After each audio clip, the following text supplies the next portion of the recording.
Kia ora and welcome to this episode of The Amateur Austenite. I'm Frances Duncan, author, Austenite, life coach. With me as always is the lovely Rachel Pilwell, book buyer, Austenite and all-round nerd. Hello! Today we're discussing chapter 22 of Emma by Jane Austen. In chapter 22, Highbury gossips about Mr. Elton's future bride, Miss Augusta Hawkins. She's attractive and rich and all kinds of perfect. Emma's relieved that he won't be hanging out with her anymore and discovers that Mrs Elton isn't so great, at least status-wise. Harriet's still into Mr Elton. Elizabeth Martin has called on Harriet at Mrs Goddard's, but Harriet wasn't there. Emma decides that to help Harriet deal with Mr Elton's marrying, Harriet should go and visit the Martins. Girl's a mess. Make up your mind. I'll distract you with this other thing. We'll distract you from your current infatuation and heartbreak by going and putting you with the person whose heart you broke, who has an infatuation with you, and who you shouldn't have an infatuation with, but you do. The opening line to this chapter is really lovely. Human nature is so well disposed towards those who are in interesting situations that a young person who either marries or dies is sure of being kindly spoken of. Which would you prefer, marriage or death? Dead. And there we have it, a clear winner, everybody. The use of young person, though, reminds us that Mrs Elton is literally in her late teens or early 20s. So is Emma. But in the adaptations, they always look so much older, and you forget the fact that these are just babies. Babies are getting married. They're always played by women in their mid to late 20s at least. At least, if not 30s. No, you should be getting, actual teens. When Taylor Swift did the All Too Well short film, people were complaining that it looked icky because the actress looked quite young compared to the actor. And then other people were like, that is the point. That's the accuracy of it. And think about this, that Mr. Elton is 26, 27. His wife could be potentially 5 to 10 years younger. Yeah. Ugh. Ugh. But she'll be kindly spoken of, so, you know. She has every recommendation of person in mind. Handsome, elegant, highly accomplished, perfectly amiable. Jane Fairfax, is that you? So many thousands as would always be called 10. And then it goes, or thereabouts. So maybe it's not quite £10,000. Maybe she's got 8 or 7. But maybe close 9. enough. We'll round it up. Yeah. Definitely rounding up. But he's triumphant in his happy prospects. He had gone away rejected and mortified. He came back gay and self-satisfied, eager and busy, and caring nothing for Miss Woodhouse and defying Miss Smith. And I got to say that him coming back gay caused a little bit of laughter in this room when I read it. Because gay does not necessarily mean homosexual, I would just like to point out. But the reason homosexuals are gay is because they're happy. And not only is she wonderful, he gained her with delightful rapidity, and he's got lovely stories of them at Mr. Green's and Mrs. Brown's, which sounds made up hilariously, and she was so ready to have him, which makes her sound desperate. I think he went to the house in Clue, Mr. Green and Mrs. Brown in the drawing room with a candlestick. Unless that's Emma just being like, I don't know their names. He went to some people's house and this happened, he went to someone else's house. Or whether it's Emma or Jane Austen being like, I mean, the people don't actually matter. Do we care whether this is real or just what he's telling us? At least Green and Brown are plausible surnames, whereas if she'd done something like yellow or blue in terms of colours, we would have been like, what are you on about? Mr. Yellow. That sounds made up. Yeah. Green and Brown, totally common surnames.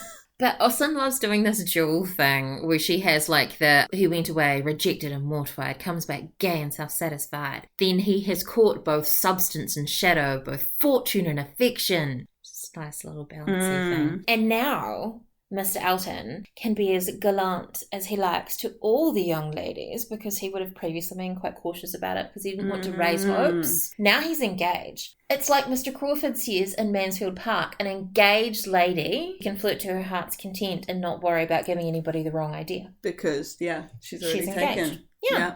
The wedding's going to happen in Bath, and it's quietly assumed, which a certain glance of Mrs. Cole's did not seem to contradict, i.e. Mrs. Cole is in the know, that next time he goes to Bath, he's going to bring his bride back. They're going to get married there because they only have themselves to please, like they don't have a big family, stuff like that. The only thing they're waiting for is the preparation. So there's hints in this chapter that he's running around organising stuff for his bride. There's usually a new carriage. Got to set up the household and all of that for her. Yeah. So it will be figuring out their new income based on what she's bringing in and then what they're going to need to run the house. What things she'll require. But he's basically being a dick. And Emma's wondered how she had ever thought him pleasing at all. You were wrong. You thought him handsome, not pleasing. And she would be thankful to be assured of never seeing him again, so would we. But she thinks it's a penance and a source of profitable humiliation to herself to stop her behaving that way again. Profitable humiliation is the term I've never heard outside of Emma, but makes a lot of sense. What is going to do you better? Like, yeah, you'll be embarrassed, but it would be worth it. It will be uncomfortable for her, like, but she's still got to go to church and, like, she'll see Mrs Elton there. You're never going to completely avoid him. Thus, you are likely still going to run into his wife plenty as well. She'll never fully avoid them, but it's worth it to her to deal with that. And I think it's really a nice way to phrase it. Never wanting to see him again is a feeling I think we can all get behind. When Mrs Elton comes into the picture, it's a great excuse for not seeing him as often. Former intimacy might sink without a remark. He did used to be at Hartfield all the time. A lot of that was to see Emma, but also to do his role. Now he can be with his wife and people won't think anything of it. Will him and his wife be invited to the next winter party at Randall's? Oh, probably not. Everyone's gossiping so much about it to the ridiculousness of the very sitting of Mr. Elton's hat as proof of how much he's in love. Is it because he's wearing it a particular way? Is it lopsided because he was just so in love thinking about her, he forgot how to wear a hat? Like, I'm just trying to think of that, like, how? His air as he walked past, all of it says how much in love he is. There's an interesting point about Miss Hawkins, Miss Augusta Hawkins, who will be Mrs Elton.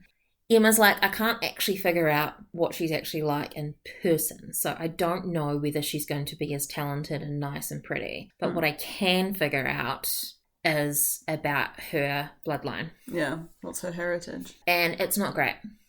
In Emma's eyes. In Emma's eyes. Her father was in trade, a merchant, he must be called. She brought no name, no blood, and no alliance. And if Emma didn't already have a reason to be scathing towards her, now there's another one. She's lived with her uncle, who is in the legal line, but it never says exactly what he does. And Emma's like, yeah, he's probably not able to rise very far then.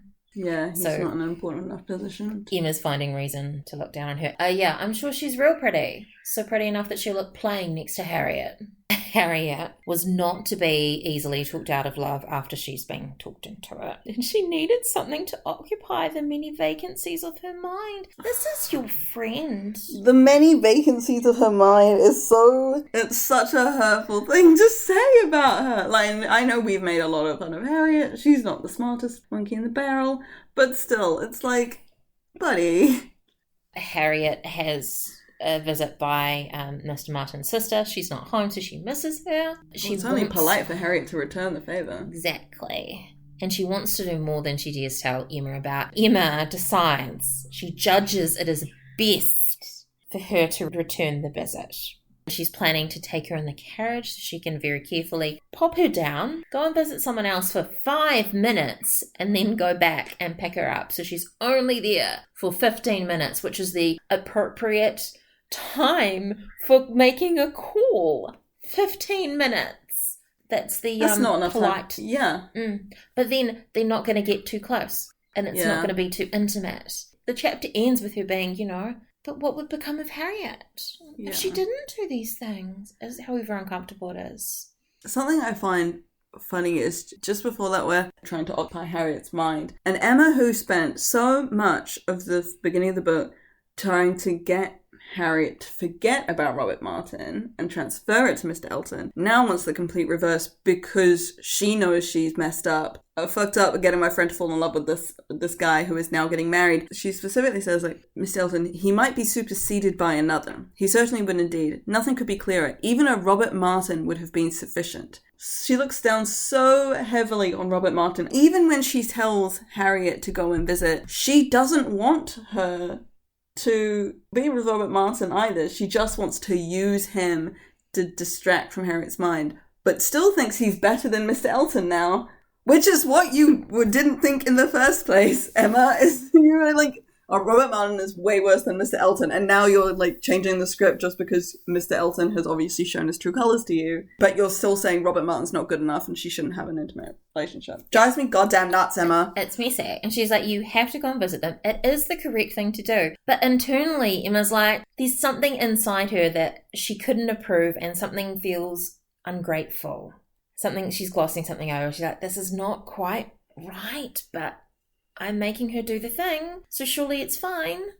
But she's hoping to set the scene by making it a formal visit. We'll have a formal acquaintance. Yeah. We're not friends, just acquaintances. I think Emma's probably also using this as a way to kind of, in the previous chapter, Harriet tells Emma all about her run-in with the Martins at the shop. And maybe Emma is also trying to use this as a point to kind of set the boundary of, like, don't come up to talk to me in the shop, really. Like, it's like, no intimate relationship. We're formal, so it's like, you know, we can call on each other for short periods, but we're not going to have a wee chat. This is another chapter. I think there's been a couple so far where there's no dialogue, there's no conversation in the chapter, where it's just another snippet into Emma's mind. It's really good to have those chapters, I think, because like we said in the previous episode, Emma doesn't feel like the protagonist of the story in many ways. And I feel it's not until you get back to chapters like this, where we're hearing it from her perspective, that she kind of comes back into the forefront of the story. Again, things aren't really happening to her. She's talking about things happening to other people. Having her, pretty much her internal dialogue, I think, really brings it back to Emma when you're kind of getting sidetracked by the introduction of other characters like Jane Fairfax and Miss Hawkins in this one. It's interesting because I've never really thought of Emma as not the protagonist of her story, but she is in a lot of ways like Fanny Price in Mansfield Park, watching what's happening to other people, and that's the real story. Yeah. She's basically narrating the story of other people's lives to us. Up until the end of the book, she's trying to write the stories. I think she is like the narrator in a way where she is trying to like write what happens to these people. She's meddling, trying to like control the situation. But she's not writing herself into the narrative. When she plays hostess, she wants to make sure everybody's happy. They've got people to talk to, they've got food to eat, etc., that they're comfortable. Yeah. But she's not. Yeah, she's not participating. She's just trying to make sure everybody else is having a good time in what they're doing. When we were doing Mansfield Park, someone said Fanny is furniture. She's just a piece of the furniture. Does that mean that Emma is the house? Or is it the hostess? Or something else? That's a good question and a good theory. I think, despite not being the main role, I do think she takes on a more active role. So I don't think you can count her as furniture. No. It depends on how you're clarifying house. The place where things happen and like things are invited in, I guess you could make an argument that Emma is setting the place. Everything is happening, like not everything, but things are kind of happening because of her. It's curious to think about. More things for us to think about for that time. What is Emma's role in this story? And that's our discussion of chapter 22 of Emma. It is actually named after her. It is her book. It is her book. It is. I've been Frances Duncan. This has been Rachel Pilwer. Bye. Thank you for listening, and we wish you happy reading.